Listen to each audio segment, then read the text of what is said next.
Et pour nous donner plus d'éclaircissements, nous avons le plaisir d'avoir avec nous Dr Amr Saleh, professeur d'économie et ex-consultant de la Banque mondiale. Dr Amr Saleh, bonsoir et bienvenue avec nous.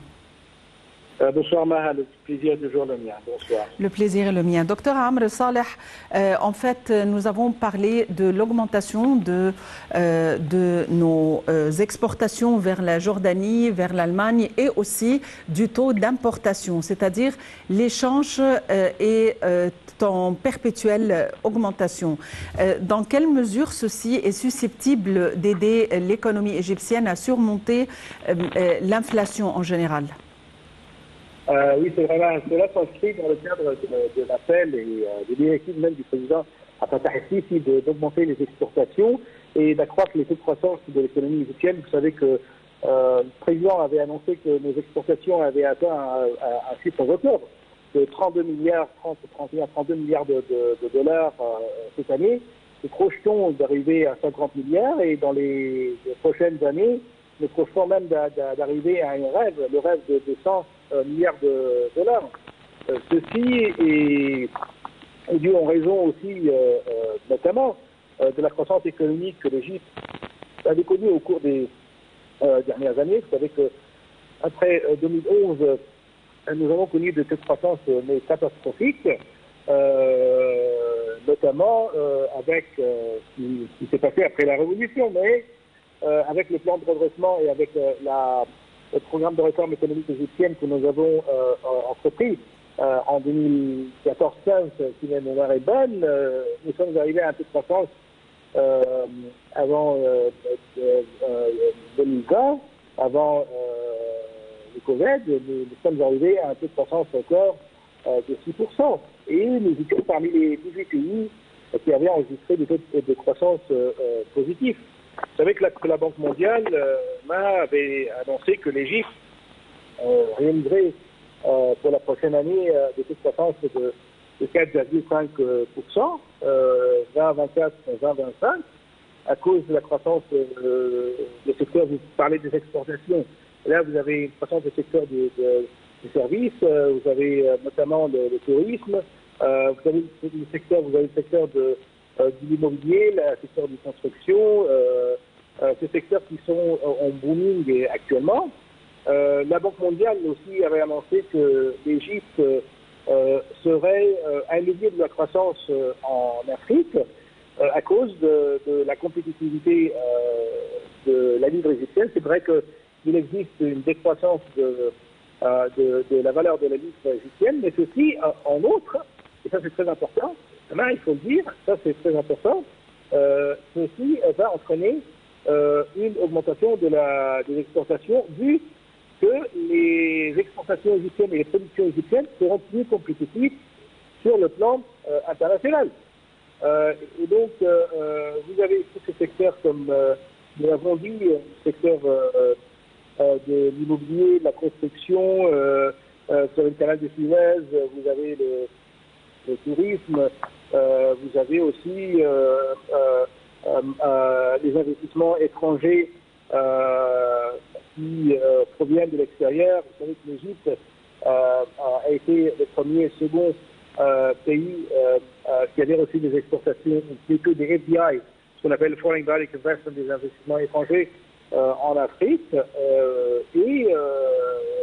Et cela a entraîné une continuation des taux de croissance qui va entre 3 et 4%, malgré les problèmes géopolitiques que le monde a connus actuellement. L'investissement est d'un des piliers les plus importants de l'économie égyptienne, outre d'autres éléments tels le tourisme évidemment, l'industrialisation et autres. Mais on aimerait parler un petit peu de l'étendue de nos échanges avec le monde. À l'heure actuelle, il y a des ponts érigés de manière à ce que l'échange soit plus important, que ce soit vers l'Afrique, que ce soit vers l'Europe. Et à votre avis, comment peut-on qualifier cette orientation à l'heure actuelle? Comme je vous l'avais dit, nous sommes un pays qui a traversé le cap de 200 millions d'habitants, hein, donc c'est un grand pays. Nous avons des relations très étroites avec l'Afrique, avec les pays arabes, notamment avec les Émirats arabes unis, l'Arabie saoudite, les pays du Golfe. Il y a plusieurs années, le président Fatah el-Sisi et l'Égypte avaient présidé l'Union africaine et l'Égypte avait étendu ses relations économiques avec l'Afrique. Car vous savez qu'au cours des 20-30 dernières années, l'Égypte avait connu, ou plutôt les relations entre l'Afrique et l'Égypte avaient connu une baisse et une certaine faiblesse en comparaison des années 60 et des années 70. Là, actuellement, il y a un regain des relations d'Égypte avec l'Afrique. Il y a aussi, dès l'arrivée du président Fatah el-Sisi, une croissance des relations avec l'Europe, avec l'Allemagne, avec la France. Nous avons vu les tournées du président Fatah el-Sisi en Europe avec le chancelier allemand, l'ancienne chancelier allemand Angela Merkel, avec le président François Macron, avec la Russie, et notamment là, comme vous le savez, il existe un rapprochement qui est très positif avec la Turquie, par exemple, et cela ouvre des portes très importantes pour les exportations égyptiennes. Ajoutons à cela un masque très important, vous avez plus de 15 millions d'Égyptiens qui vivent à l'extérieur. Et donc, c'est un pont très important pour les exportations égyptiennes et pour les échanges commerciaux entre l'Égypte et le monde extérieur. En plus aussi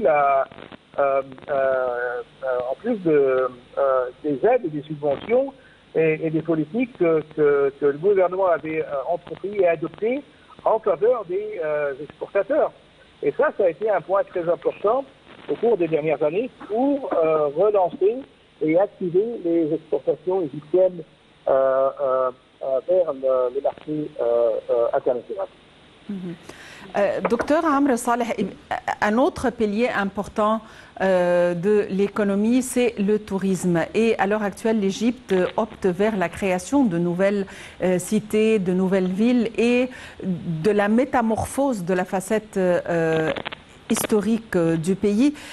Et à leur tête, la nouvelle ville d'El Alamein, qui est une ville prometteuse au niveau de l'investissement. Quelles sont les chances d'investissement à El Alamein? Oui, alors ça c'est une question très importante là, car vous savez que l'Égypte, par excellence, est un pays touristique, non seulement de par la gentillesse, la politesse et l'accueil du peuple égyptien que le monde proclame, mais aussi par les atouts touristiques, les monuments, les vastes richesses et les vastes régions côtières que l'Égypte entretient. Nous avons une richesse internationale en ce qui concerne le tourisme, une diversité culturelle, une économie touristique qui est très diversifiée. Vous avez une économie touristique religieuse, vous avez des stations balnéaires, vous avez des villes nouvelles, vous avez comme El Alamein par exemple, et vous avez aussi traditionnellement les villes touristiques comme Luxor et Assouan et en Libye par exemple, Alexandrie. Donc vous avez, ajoutant à cela Sharm el-Sheikh, qui est une merveille, qui est une perle de la mer Rouge, et qui s'ajoute à cela la nouvelle ville d'El Alamein qui devient actuellement la perle, à mon avis, de la Méditerranée, qui replace Alexandrie. À mon avis, El Alamein deviendra la nouvelle perle du Méditerranée. À mon avis, elle deviendra la nouvelle Alexandrie. D'ailleurs, on a vu toutes ces visites des chefs d'État à El Alamein récemment. Et je pense que tout ceci risquerait ou aiderait quand même à activer l'économie. Peut-être que l'afflux n'est pas vraiment important, mais étant donné qu'il y a encore des constructions, mais ça sera une des perles, comme vous venez de le mentionner. Oui, tout à fait. El Alamein devient une région qui attire beaucoup de touristes actuellement. D'ailleurs, un nombre de touristes, et vous savez peut-être mieux que moi, on va peut-être en parler de la visite du chef Mohammed bin Zayed à El Alamein. Nos amis des pays arabes, du Golfe, l'Arabie saoudite et les Émirats arabes unis ont acheté des vastes propriétés à El Alamein. Vous avez la station Al-Dabra et les Russes existent là-bas. Avec la nouvelle ville de l'Alamein, toutes ces festivités, le festival de l'Alamein qui s'organise actuellement. Vous avez toutes ces manifestations et toutes ces infrastructures qui existent.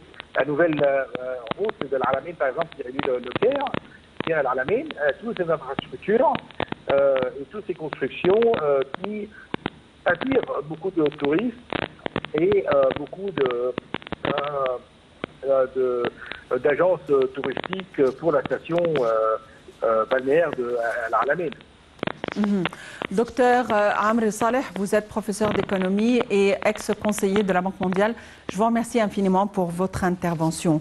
Il faut dire que la zone économique du canal de Suez attire d'importants investissements durant l'exercice 2022-2023. La zone économique du canal de Suez a réussi à attirer davantage d'exercices, davantage d'investissements durant l'exercice 2022-2023 et des contrats avec de grandes institutions intéressées de s'implanter dans la partie industrielle. Voyons les détails avec Rim Samir et Ayeshel.